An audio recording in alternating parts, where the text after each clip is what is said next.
సుశీలమ్మ రాకతో తిరిగి మళ్ళీ ఇంట్లో అడుగుపెట్టిన రోహిణికి చుక్కలు చూపిస్తున్న ప్రభావతి.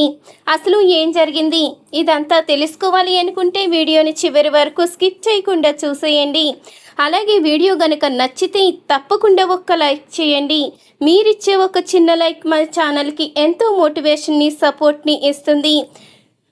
ఇక ప్రభావతి అయితే రోహిణిని ఇంట్లోంచి బయటికి గెంటేయడంతో ఇంతలో ఈ విషయం తెలుసుకున్న సుశీలమ్మ అయితే వస్తుంది.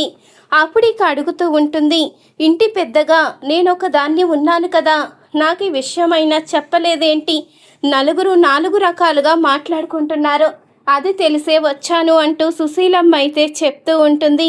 అప్పుడిక సత్యమైతే జరిగింది మొత్తం అయితే చెప్తాడు. చూడు ప్రభా, జరిగిందేదో జరిగిపోయింది. ఎంత కాదనుకున్నా తను ఇంటి పెద్ద కోడలు, తను చేసింది తప్పే, నేను కాదనడం లేదు. అలాగని నువ్వు తనని ఇంట్లోంచి బయటికి గెంటేస్తే నీ కొడుకు జీవితం నాశనమైపోతుంది, అలాగే ఇంటి పరువు కూడా పోతుంది. పైపెచ్చు నువ్వు ఇప్పుడు ఇంట్లోంచి బయటికి గెంటేసింది తనకి ఆస్తులు లేవని, అందుకనే బయటికి గెంటేశావని నలుగురు నాలుగు రకాలుగా అనుకుని నీ పేరే పోతుంది. అందుకని నేను చెప్పింది విను, తనకు ఒక్క అవకాశం ఇవ్వు. తను అవకాశం మళ్ళీ ఏదైనా తప్పు చేసి అప్పుడు తనకి శిక్ష వేయి, అప్పుడు తనని ఇంకా ఎవరూ కూడా రక్షించలేరు అంటూ ఇక సుశీలమ్మ అయితే అంటూ ఉండగా, లేదత్తయ్య, దానికి ఆస్తి లేదనో లేకపోతే అది ఏదో చేసిందనో కాదు, నా నమ్మకం మీద దెబ్బ కొట్టింది. దాన్ని మహారాణిలా చూసుకున్నాను. అలాంటి అది ఈరోజు నాకు ఇంత ద్రోహం చేసినప్పుడు నేను ఎలా క్షమించగలను? నా కొడుకు జీవితం నాశనమైపోయింది. దాని మీద నమ్మకంతో మిగతా ఇద్దరి కోడల్ని కూడా పట్టించుకోకుండా దాన్ని ఎంతగానో చూశాను. అలాంటిది ఈరోజు నేను వీళ్ళిద్దరి దగ్గర తల దించుకునే పరిస్థితి వచ్చింది అంటూ ప్రభావతి చెప్తూ ఉంటుంది. ఇంతలో రోహిణి అయితే, నా ప్లాన్ సక్సెస్ అయింది. అక్కడికి ఆ సుశీలమ్మ వచ్చిందంట. ఖచ్చితంగా ఇప్పుడు నన్ను ఇంట్లోకి తీసుకువెళ్తే కానీ ఊరుకోదు. నేను చేసిన పని అలాంటిది. మహిళా మండలి ద్వారా నాకు జరిగిన అన్యాయానికి అందరికీ తెలిసేలా చేశాను.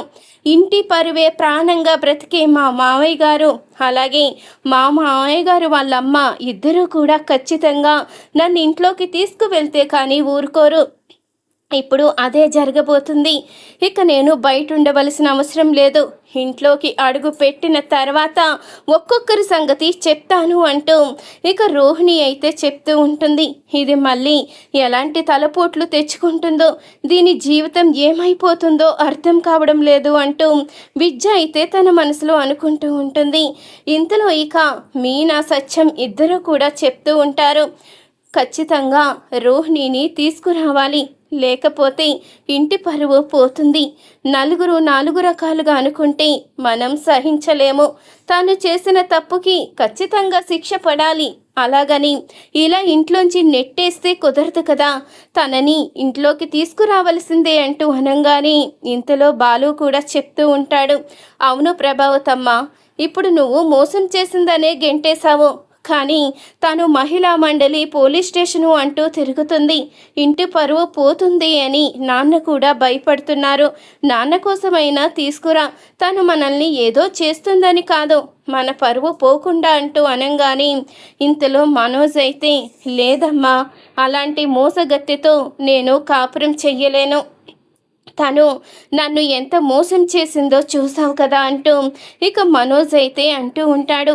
అప్పుడే సత్యం అయితే, భార్యగా తాను ఇంట్లో అడుగు పెట్టినప్పుడే నువ్వు తన బాధ్యత తీసుకున్నట్టు, తను తప్పు చేసినా ఒప్పు చేసినా అన్నీ నీ బాధ్యత మీదే ఉంటాయి, నువ్వే అన్నీ చూసుకోవాలి అంటూ ఇక సత్యమైతే అంటూ ఉండగా అప్పుడిక మనోజ్ అయితే, ఎలా చూసుకోమంటారు నాన్న, నన్ను ఇంత మోసం చేసిన దాన్ని నేను ఎలా క్షమించాలి అంటూ మనోజ్ అయితే అడుగుతూ ఉంటాడు.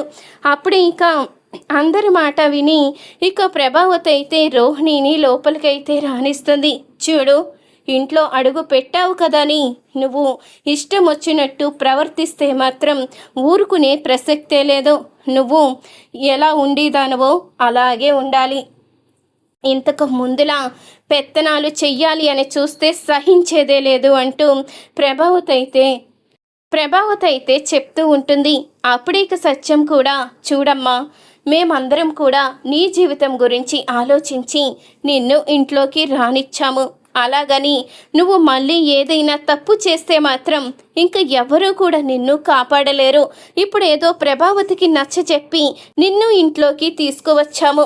ఇప్పుడు నువ్వు గనుక మళ్ళీ ఏదైనా తప్పుటడుగు వేసి ఏదైనా మోసం చేస్తే మాత్రం ఊరుకునేదే లేదు అంటూ సత్యం కూడా చెప్తూ ఉంటాడు. ఇదంతా ఎందుకు, తను హారతి పళ్ళెం మీద ఒట్టు వేసి చెప్తుందిలే, మీనా హారతి పళ్ళెం తీసుకురా అంటూ ఇక సుశీలమ్మ అయితే హారతి పళ్ళెం అయితే తీసుకురమ్మంటుంది. ఇప్పుడు చెప్పు రోహిణి, ఈ హారతి మీద ఒట్టు వేసి నువ్వింకే తప్పు చెయ్యనని, నీ వెనకాల ఎలాంటి రహస్యాలు లేవని ఇప్పుడు చెప్పు అంటూ సుశీలమ్మ అయితే అంటూ ఉండగా అప్పుడే రోహిణి అయితే ఆలోచిస్తూ ఉంటుంది. నా వెనక ఇంకా అసలైన పెద్ద నిజం ఉంది. నాకు పెళ్ళయిందని కానీ నాకు ఒక కొడుకున్నాడని కానీ తెలిస్తే వీళ్ళు పరిస్థితి ఏంటి, నా జీవితం ఏంటి, ఇప్పుడు నేను ఎలా ఒట్టు వేయాలి? తప్పనిసరి పరిస్థితిలో ఒట్టు వేయక తప్పదు. ఈ విషయం బయట పడకముందే నేను ఇంట్లో అడుగు పెట్టాలి, మనోజ్ని నా వైపు తిప్పుకోవాలి అంటే ఇప్పుడు ఒట్టు వేసి తీరవలసిందే అంటూ ఇక రోహిణి అయితే హారతి పళ్ళెం మీద ఒట్టు వేసి లోపలికి వస్తుంది. ఇక మరుసటి రోజు ఉదయాన్నే మీనా కాఫీ తీసుకురా అంటూ అడుగుతూ ఉండగా, కాఫీయా, తీసుకువస్తాను అంటూ ఇక మీనా అయితే చెప్తూ ఉంటుంది. ఎప్పటికీ కాఫీ పెట్టాలని తెలీదా అంటూ రోహిణి అడుగుతూ ఉంటుంది. ఏంటి నీకు కాఫీ పెట్టేది, మహారాణిలా ఆర్డర్లు వేస్తున్నావేంటి? ఇంతకు ముందు మహారాణిలా ఆర్డర్లు వేసేదానివి, ఇప్పుడు కూడా అదే విధంగా మీనాకి ఆర్డర్ వేయించి చేయించుకుని తినాలి అని చూస్తే మాత్రం నేనెలా చూస్తూ ఊరుకుంటాను అనుకున్నావు? నువ్వెలా ఇంటి కోడలుగా వచ్చావో తను కూడా ఇంటి కోడలుగానే వచ్చింది. అన్ని పనులు తనే ఎందుకు చేస్తుంది? నువ్వు కూడా చెయ్యాలి కదా. పద, ఇప్పటి వరకు నీకు విలువనిచ్చింది చాలు. నువ్వు చేసిన మోసానికి నీకింక విలువనివ్వవలసిన అవసరం లేదు. ఇప్పటి వరకు మీనా చేసిన చాకరీ చాలు. ఇక మీదట చాకరీ అంతా నువ్వు చేయవలసిందే. నేను నీ చేత చేయిస్తాను కదా, పద అంటూ ఇక రోహిణినైతే ప్రభావతి లోపలికి తీసుకుని వెళ్తుంది. ఈ రోజు నుంచి ఇంటి పని, వంట పని అన్నీ నువ్వే చెయ్యవలసింది, మీనా ఏ పని చెయ్యదు అంటూ ఇక ప్రభావతి అయితే రోహిణి చేత అన్ని పనులు చేయిస్తూ ఉంటుంది. ఇప్పటి వరకు మహారాణిలా కూర్చుని తిన్నావు, ఇక మీదట మీనా ఏ పని చెయ్యదు, అన్ని పనులు నువ్వు చెయ్యాలి, తను కూర్చుంటుంది. ఇప్పటి వరకు తను కష్టపడింది చాలు. ఇప్పటికైనా తనకి ఈ పనుల నుంచి విముక్తి కావాలని ఇలాంటి నిర్ణయం తీసుకున్నాను. ఇక మీదట మీనా అలాగే కూర్చుంటుంది, నువ్వే అన్ని పనులు చెయ్యాలి అంటూ ప్రభావతి అయితే ఇక రోహిణికి చుక్కలు చూపిస్తూ ఉంటుంది. ఈ వీడియో గనుక నచ్చితే తప్పకుండా ఒక్క లైక్ చేయండి.